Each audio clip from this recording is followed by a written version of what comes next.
spread your love?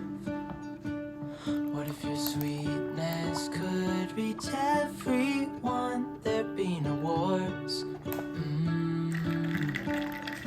Maybe the birds will sing about your heart. Maybe the trees will. So good. Well, hey guys, and welcome back to my channel. If this is your first time seeing me, hi, hello.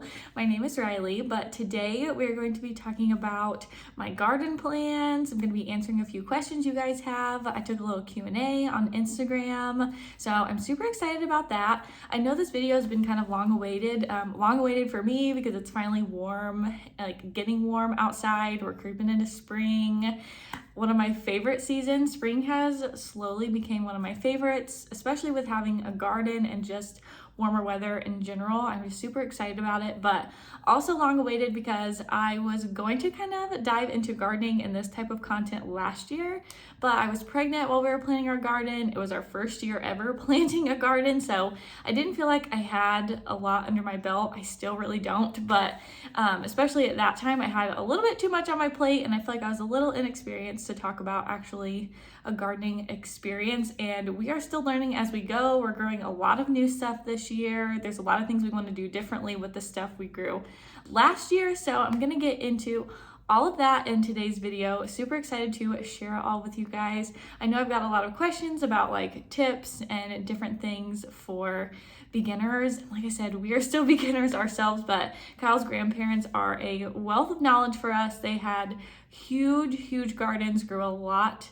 of things, fruits, vegetables, you name it. So I'm gonna try to sprinkle a little bit of their wisdom in this video and kind of things that we did as first-time gardeners, all of it. We're gonna talk about all of it. So I'm gonna stop rambling and I'm gonna go ahead and get into the video and start off by showing you guys what we plan to do with our garden and our raised beds. I'm gonna get started with planning our garden, and last year we just kind of had a vision in our head of what we wanted, had an idea of what we wanted to plant, and we just kind of went with that. We didn't put anything on paper, we didn't do any extensive planning, but this year I kind of wanted to do a little bit more of that because we're gonna have more things that we're growing, new things that we're growing. We are expanding our garden a little bit. So I went to the app store. I was just kind of scouring for something, just something simple, not anything crazy, but something that I could have a visual of what our garden was going to look like, because I'm not very talented about putting what's in my mind on paper, like with drawing or anything.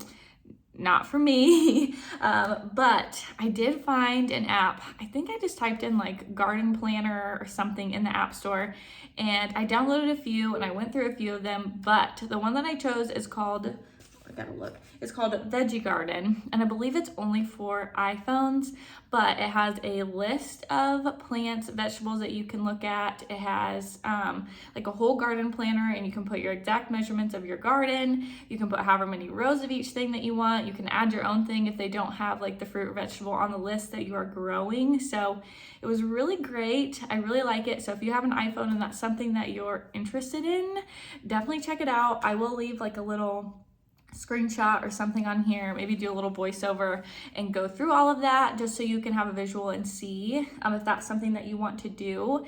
But it's been very helpful. I'm still playing around with it, trying to get everything right, but I will insert a screenshot and kind of go over our personal garden, what we're doing this year. But the main reason I wanted to have that plan is because last year we did like potatoes and corn, and then we had our melon plants, cucumbers and onions, and that was the extent of our garden, because we had planted like green peppers and zucchini and something else like in like a tiny little row between the melons and the like cucumbers and onions.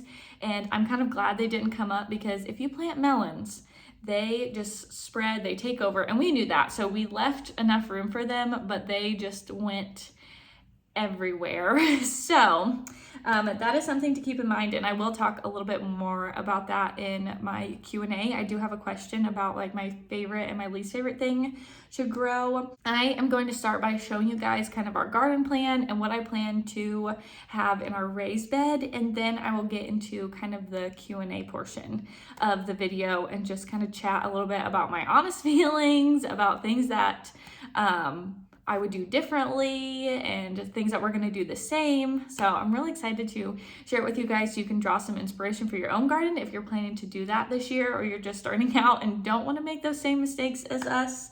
But yes, I'm very, very excited. This is what the app looks like when you open it up, and on the next little slide you'll see all the vegetables I've added so far. This little calendar shows you seed times and harvest times because, let's be honest, most of us throw away the little seed packets with the instructions. And this little chart shows you good neighbors and bad neighbors for the plants that are currently in your plan, which is convenient. And this is the actual little garden planning part, and you can do it all to scale of the size of your garden, also really convenient. And I like that you can add rows, take away rows, make it really personalized to what you're doing. And this is the veggie list. It has a lot of options, but there is also places to add your own if you have a different or specific variety. So I had to kick my phone sideways, but this is what the app looks like when you open it up to your plans. As you can see, all the vegetables are on the top and you can add them to your list. This first row, on this end of the garden, we are planting our potatoes, and we will probably do 2 rows of red potatoes and 1 row of white or yellow. That's what we did last year, and it worked out really well. And next, we're going to do the sweet corn. We're keeping this in the same place as it was last year. As you can see, you can move the rows around, add rows, take away rows. So it's really convenient and customizable to whatever you want to do for your own personal garden. After the sweet corn, next to it, we're going to do green beans, and this is something new this year that we are planting and growing. We didn't do it last year, but I love fresh green beans, so those are kind of my baby because Kyle doesn't want to harvest them. And after the green beans, we're going to do the zucchini and just probably 2 or 3 little plants over there. And next to those, we're going to do some green peppers and some jalapenos, just a few little plants to make some salsa with. And in the back little corner, we're going to do some onions. We did that last year. Again, they worked really well there, so if it ain't broke, don't fix it. And next to those, on the other corner of the garden, we're going to do our Sweet Success cucumbers on a cattle panel again. Since that worked really well last year, we're not going to change that at all. So next, I am going to move on to my raised bed plans, and this one is probably going to change a little bit if I had to guess, but this is just kind of a general feeling of what I'm going to do. So on the first end, I'm going to do some sugar snap peas because I love sugar snap peas. Next to that, we're going to do some carrots. This is still up for debate. I might just put those in a large flower pot. Next to that, I'm going to do some leeks. As you can see, when you move it around, it shows if it's a good neighbor or a bad neighbor, which I love. And then on this other end, we're going to do some lettuce, and I might even do some spinach. Just do 2 rows of lettuce, 2 rows of spinach. I haven't completely decided yet what I want to do with that, so this one is still kind of pending, but that is what we're planning to do. And the last thing I want to do is this little herb pot. So I'm just going to do some rosemary, some mint, some parsley, and some basil, keeping it really simple there. I had to change my angle a little bit because I was sitting like on my knees and on my feet, and my feet started to go to sleep. So I'm sitting a different way now to answer these questions. But I want to go through some questions that you guys asked me on Instagram. They were really good, and I'm excited to answer some of them because they are things I wanted to talk about in this video in general. So the first thing is, what was your favorite thing to grow? And last year, by far, Kyle and I's favorite thing to grow was sweet corn, and it is so good. It's the gift that keeps on giving, especially if you put it up and you keep it and you freeze it. I feel like that could go with any vegetable in your garden, but sweet corn is so good. You don't even need butter or salt. You can just eat it. Literally pick it off of there, boil it, cook it. So good. If you have a garden, I've said this on my Instagram so many times, if you have a garden and you can, grow sweet corn. I will share the type that we buy, and it is called, where is it? I believe it's called Serendipity. I probably talked about it in my little garden plan that I show you guys, but that is a variety that we get, and it is so good. Serendipity sweet corn. So good. So now with my favorite being said, which is sweet corn. Close second, okay, I'm gonna kind of go off into a little tangent about this too.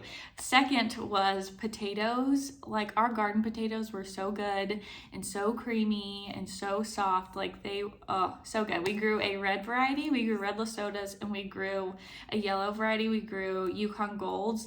Both of them so nice, especially the new little red potatoes. We picked those and we had those with steak. We put them on the grill. I'd boil them and like smash them.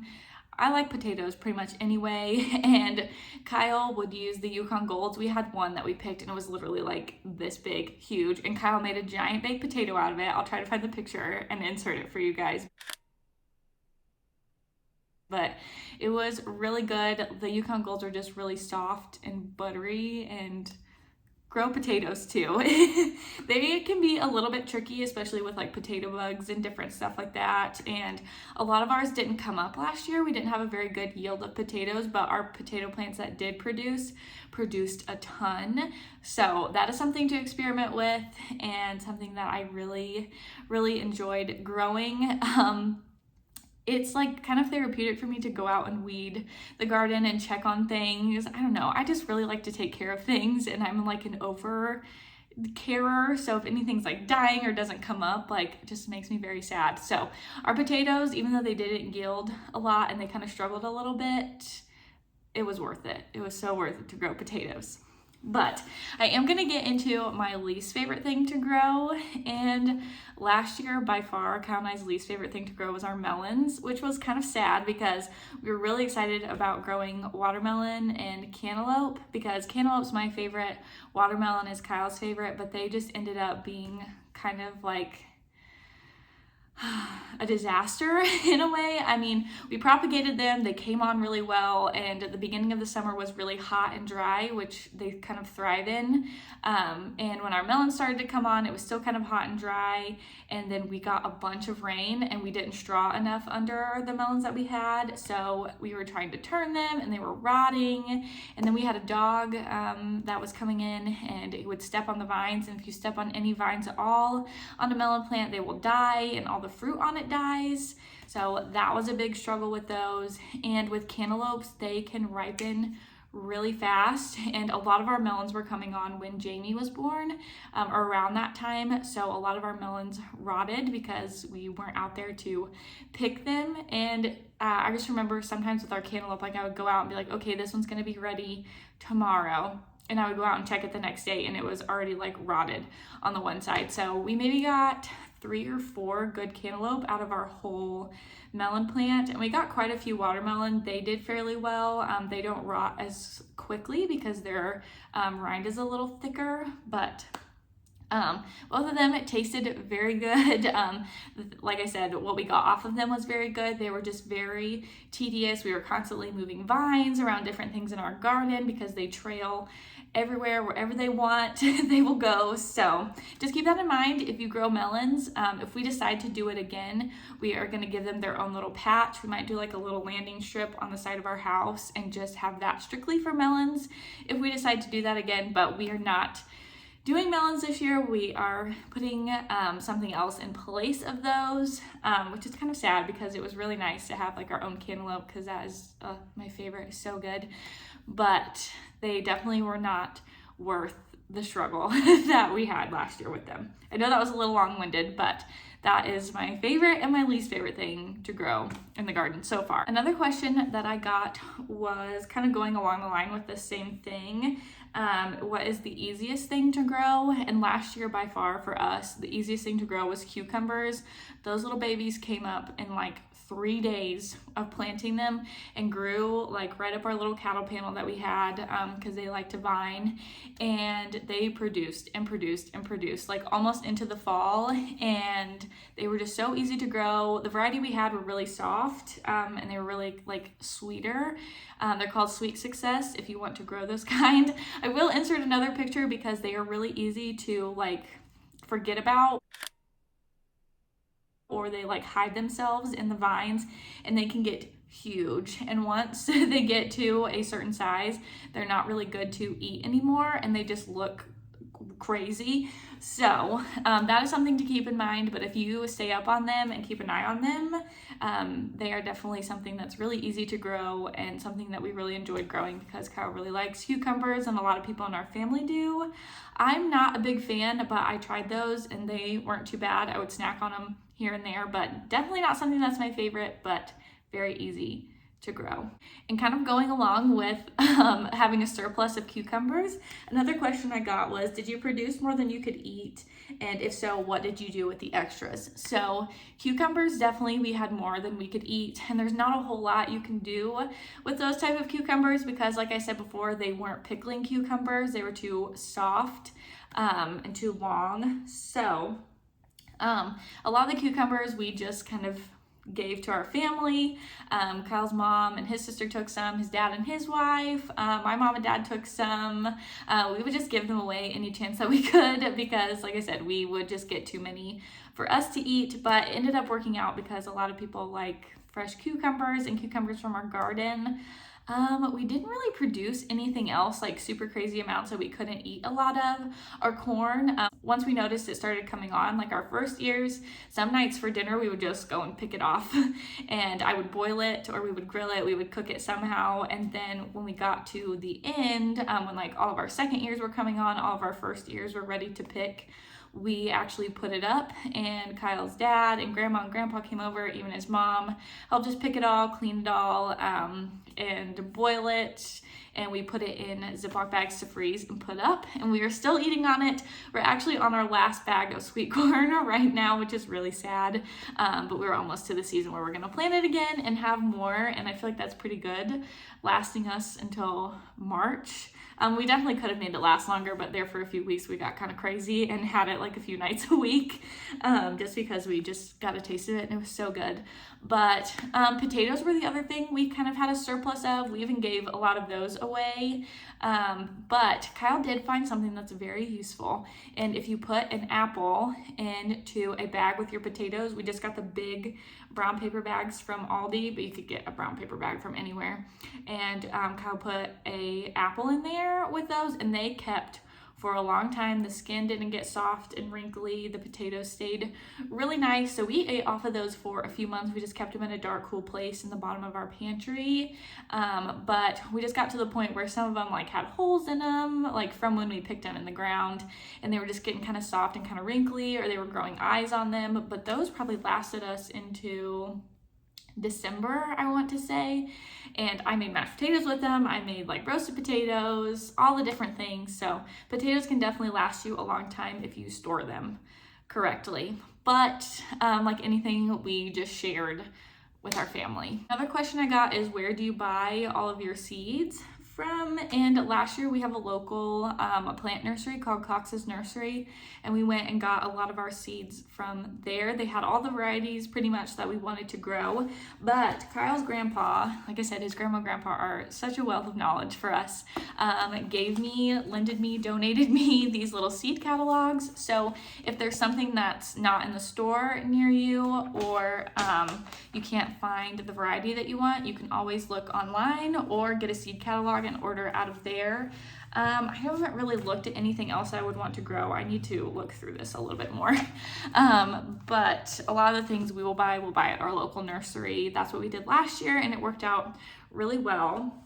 And I thought I had them in here, but Kyle's grandma gave me some cucumber seeds, and they were supposed to be burpless, which is like a non-pickling variety of cucumber, but the seeds ended up being pickling cucumbers. So she donated those to me because I really want to make pickles this year. Where did it go? I know I brought it in here. Who knows? But I think the seed brand was Fairy Morse. And that's also a good seed brand if you don't have any local nurseries around you and just have like a Walmart. Hold on, I'm gonna go find those. Oh, I was sitting on them. Yeah, okay, so these are, hold on, will it focus? These are the, I have my cinematic mode on my phone. Here, there. Okay, so we have the Fairy Morse cucumbers, and these are supposed to be early spring burpless cucumbers, but she said when she planted them, they were pickling cucumbers. So we're gonna plant them this year and see if that's true. But again, if you go to your local store, like Walmart carries the Fairy Morse brand, that will work just as well.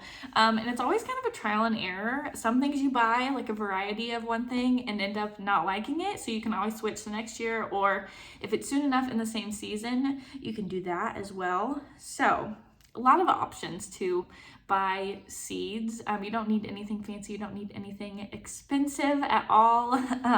Even the ones we buy at our local nursery really aren't expensive. We'll get big bags like our Serendipity sweet corn. We have a big bag that we're going to reuse this year because we've kept those in like a cool dry place. And Kyle's grandpa also told me you can keep them in like an airtight bag in the freezer for the next season if you want to reuse seeds, because normally you have more than you will need, especially if you don't grow a huge garden. So that is also something to keep in mind. But yeah, you can buy seeds. They're accessible at a lot of different places.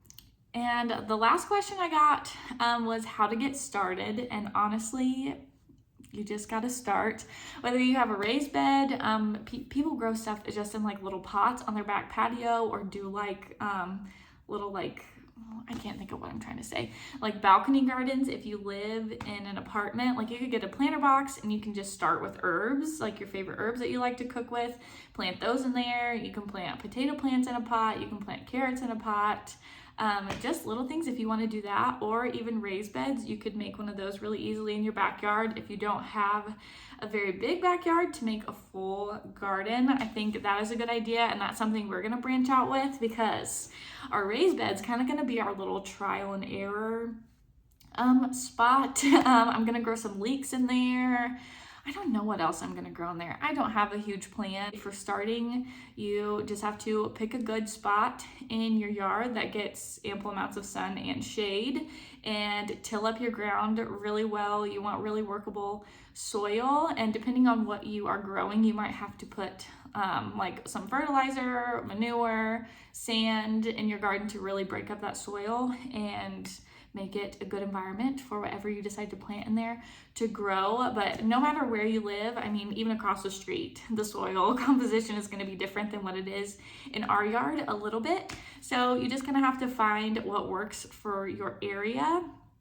And something that I took a lot of knowledge from, again, was Kyle's grandparents. Gardening books online is a great resource. YouTube videos, troubleshooting different things through your garden, watching a video. I watch YouTube videos about everything, anything that I want to plant. Biggest advice is just educate yourself by watching YouTube videos, reading books, talking to people you know that have a garden, specifically in your area, because if you live in a different climate, growing things in your growing season could be different than where I'm at. I'm in the Midwest in Indiana, so we only have a few months to grow things. I mean, you can do warm weather crops and cold weather crops, and I can get more into a lot of that other stuff in another video. But yeah, the gist of getting started is just do some research and figure out what you want to plant and just do it. Just get started however you can. If that's a raised bed, if that's pots, if that's a big garden in your yard, you just got to do it. Well, thank you guys so much for watching today's video. I hope you enjoyed. I know it was a little bit more of a chatty one, but that is just who I am. I talk all the time, but if you guys have any other gardening videos that you would like to see, please leave those down below, and I will try to get around to filming them. I'm always open to new ideas, but I'm really excited to get into all of this gardening content, go through all my trials and tribulations with growing things that you are bound to have happen with any garden, anything that you grow. So I hope you guys will want to follow along with that. If you are not already, please consider subscribing to my channel. I'm really trying to get to 500 subscribers. I think I'm around 400 right now. Small victories, but a victory nonetheless. I'm just super excited to share all this with you guys. I love interacting with you, answering questions, getting advice, especially about bread and different things. I've got so much advice and learned so much from other people, so it's nice to have a community that relates to the same things that you like. But I will also link my Instagram down below. I love to talk to you guys on there. I post a lot on my story. I hope you guys will join me for my bread video on Mondays. I'm still going strong with the bread series, even though I have no idea what we're doing on Monday. If we're doing something sweet, we're doing something savory, we're doing something sourdough related. I have no idea yet. Here lately, I've just been kind of doing those on the fly, and that's been really great. So that is what I'm gonna continue to do, I think. So with that being said, I will see you guys on Monday. Bye, guys.